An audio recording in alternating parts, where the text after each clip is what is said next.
All right, well, both President Biden and former President Trump easily carried Texas tonight. Biden had no strong challengers in the primary, and as we mentioned, Trump defeated his final challenger, Nikki Haley. Now, State of Texas host Josh Hinkle is joining us tonight to give us a closer look at how all of this national news is going to play out here in Texas. Well, as you know, in recent months, as Trump's nomination looked likely, Texas leaders have thrown him their support. Governor Greg Abbott in November, followed in January by U.S. Senators Ted Cruz and John Cornyn.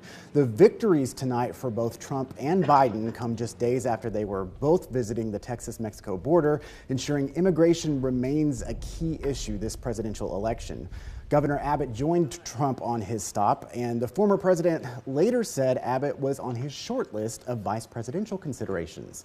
Even though Abbott said he is staying in Texas, such a move and a win could have major implications for state politics and the way next year's legislative session would play out.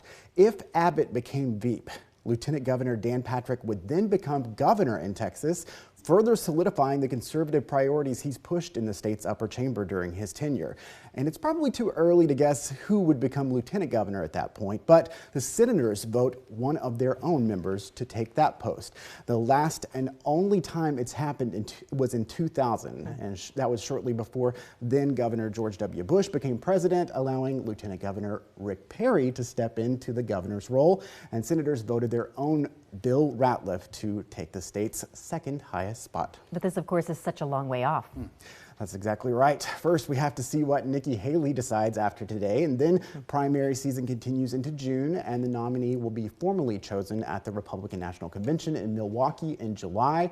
The Democrats' convention is in Chicago in August. All right, Josh Hinkle, thanks again for all that.